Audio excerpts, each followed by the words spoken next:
What's up? This is Vince Carter. You're listening to the 3-Point Conversion. Check it out.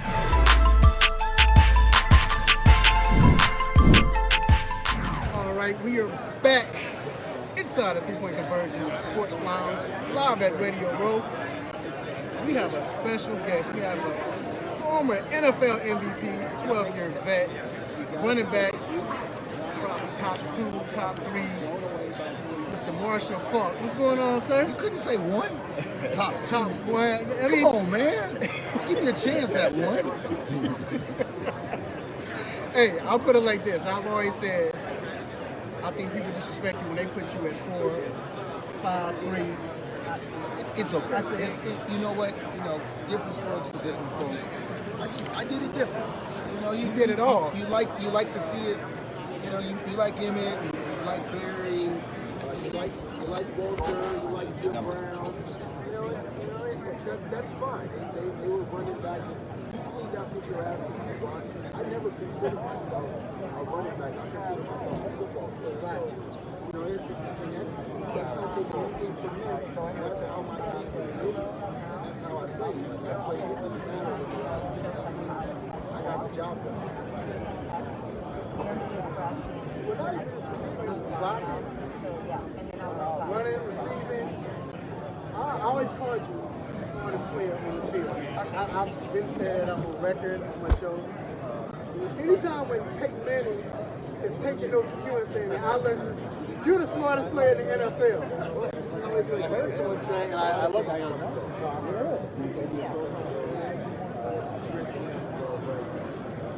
Broke your brain. Educate yourself on things.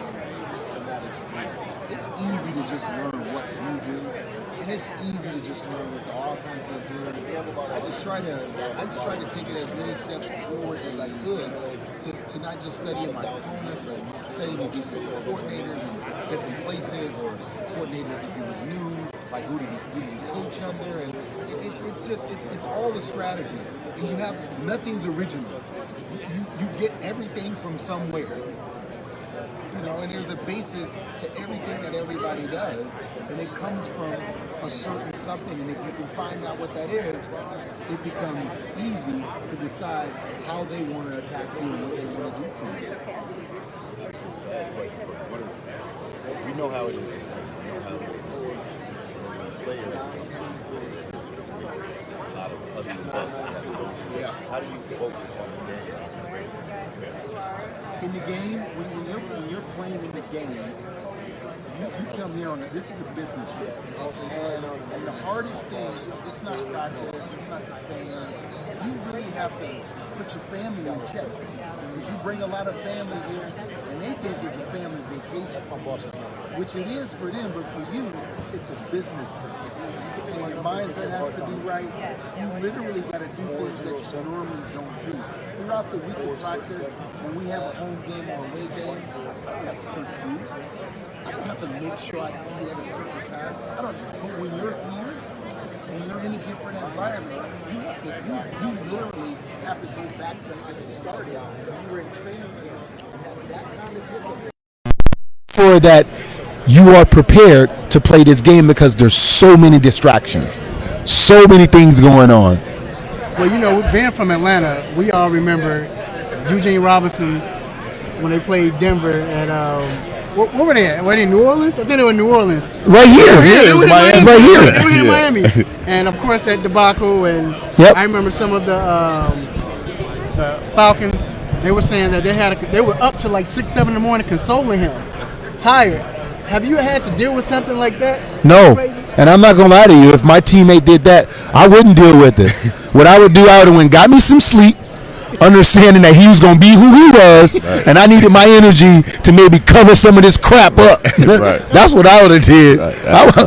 Because his mind already not where it's supposed to be. And if I'm up till 6 with him, now we got 2 men down. Get out of here, man. You're a grown man. Absolutely. Now, we recently been talking about the Pro Bowl, and it's up and down, right? How do you feel about it, and what things you think maybe can be changed about it to make it more competitive or anything? Man, listen. They threw a pass, the tight end caught the ball, and 2 guys held him.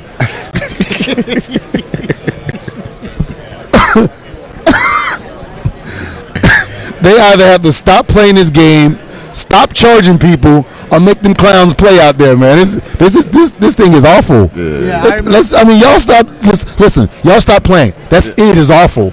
You see more contact in an 8-9 youth game. Yep. Come on, man. Flag football game, they be having more contact. That was crap, man.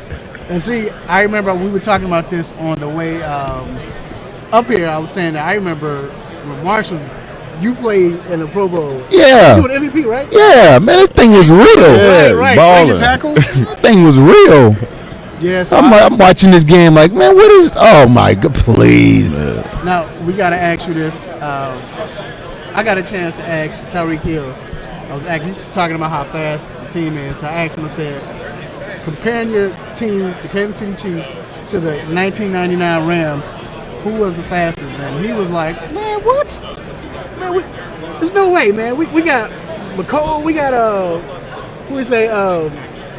What's my man that played for Buffalo? Watkins, Sammy Watkins, Avery. And all of that. He said we much faster than them. Plus, we better than them. He did give it respect though. He said no offense to Marshall or Isaac or Terry. He said no offense, but they had more players, as in 5, 6, as opposed to y'all having 2, 3, or. So we got. What's your opinion on? What's your thought on that? So first of all, he has no idea what it's like to play without defenseless receiver, to play without illegal contact. Right. So I'm going to allow all of this to go because he has the freedom to run across the middle like Bambi and nobody can't touch him. All right? Let's just now, speed is speed. Okay, fine. You can run all the 40s you want.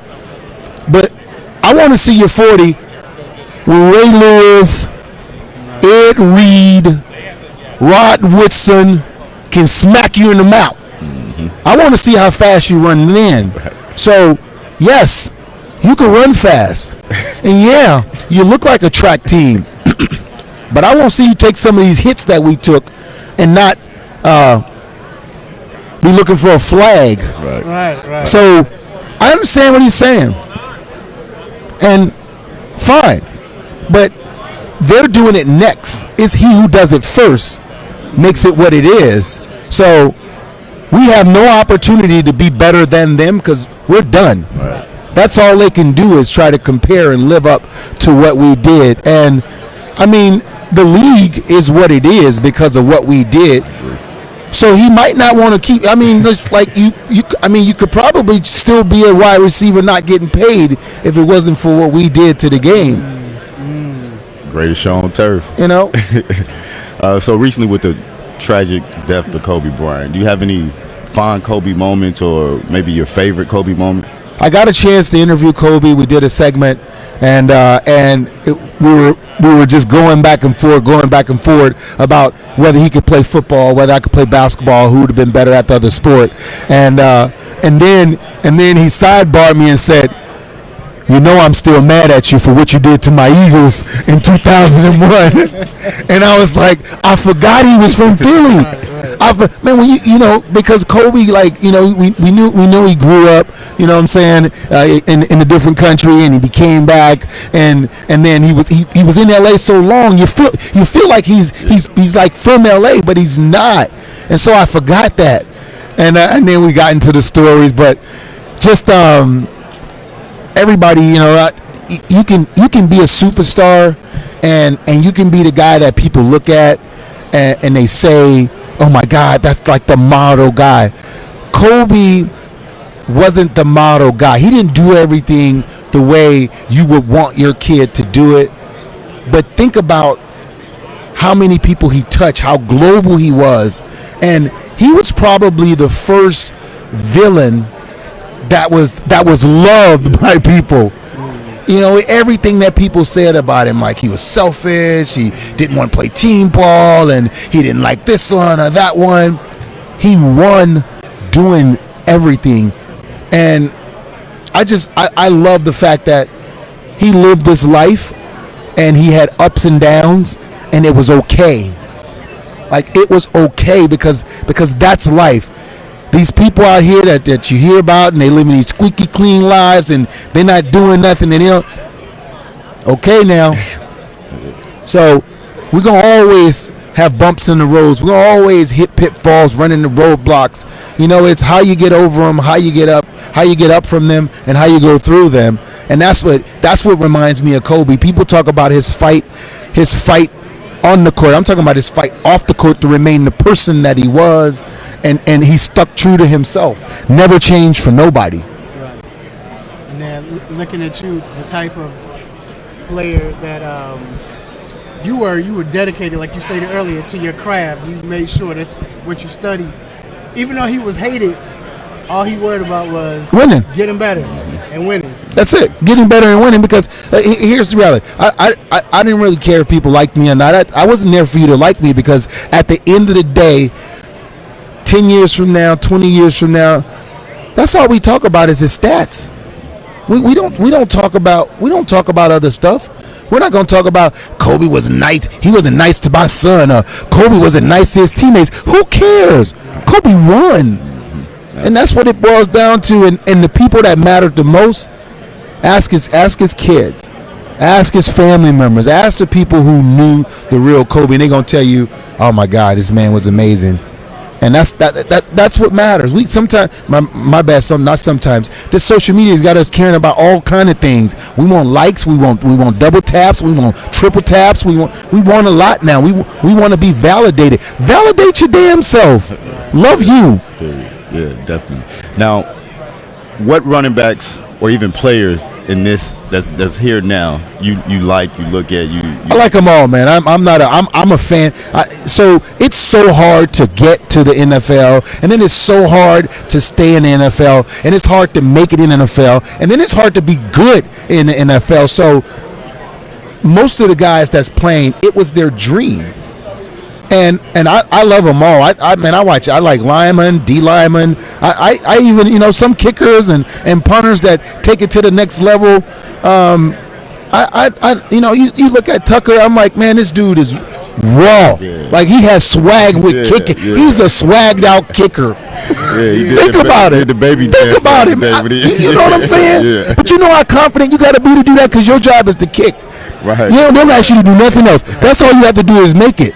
And if you miss it, you doing all of this, man, you know how they gonna clown you. You know how much confidence you gotta have as a kicker. Yeah. Come on, man. So I love, because it's hard to make it.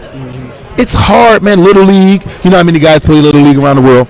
And then you get to high school. How many guys play high school? Then all the colleges, all the college players, and you got 32 NFL teams with 53 players. If you're one of them players, man, you special. Yeah. I love you. I love you for making it. I love you for having the resolve to come from, because most of us that's playing football, we come from nothing. Mm-hmm. Football. My kids, they didn't make it. I told them, I said, football not a rich kid's sport. You got too much money, son. Yeah. You got too much money. You don't have to get hit. Right. Exactly. You got too much money, son. Right. And that's what it is. Now, I definitely want to talk about the truth about drugs. Right on. What you're here for.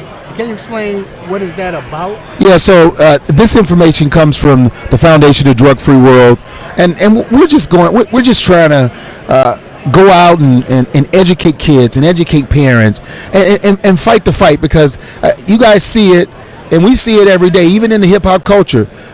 Doing drugs is cool now. Yeah. It's like it's cool, and these kids, they want to emulate that.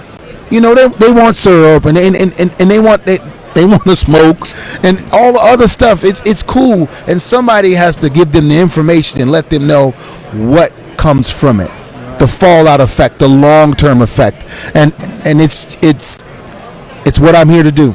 It's what I'm here to do, to let families know that they are not alone in this fight to educate their kids and to make sure that they live a positive, strong life. Right. And before we let you go, I have to ask you, you played with two of the best quarterbacks in the NFL, Kurt Warner and Peyton Manning.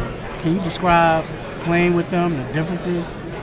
Or I guess the blessings with playing with the two quarterbacks? Well, I'll say this. Their approach to the game, the commitment to trying to be the best, the attention to detail, very similar. How they approach the game, how much control they like to have, very similar. The only way that they differed was Kurt was a little bit more of a gunslinger, and he also took the time to stand in the pocket and wait that last minute to deliver the ball. And Peyton was I'm getting this ball out of my hands. You're not touching me. Literally, that was the difference between those two guys.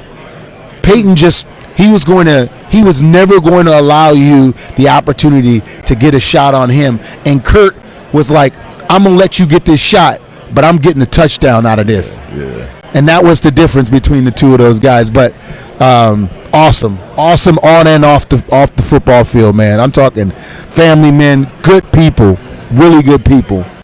Where can we get more information regarding drugfreeworld.org. That's drugfreeworld.org. You got a prediction? Yeah, man. You know what? This is a tough one. And I've been, normally I tell people I have a little funny. I'm like, yeah, you know what? I like colors. I got the team in red gonna win. And then and then they think about it like, oh. But I'm not gonna do all that. I'm gonna give y'all the real. I'm from New Orleans.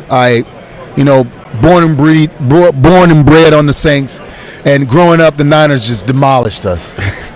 And then I go play for the Rams, and I get a chance to get some get back, and I rat-a-tat-tat on them. So there's not a chance that I could ever. And I love John Lynch. I would love to see John Lynch. Shanahan and we are good friends.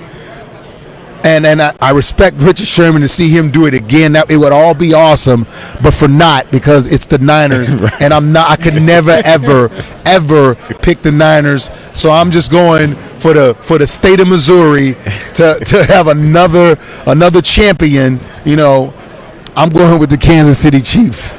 There you have it, Super Bowl champ, former MVP Marshall Faulk.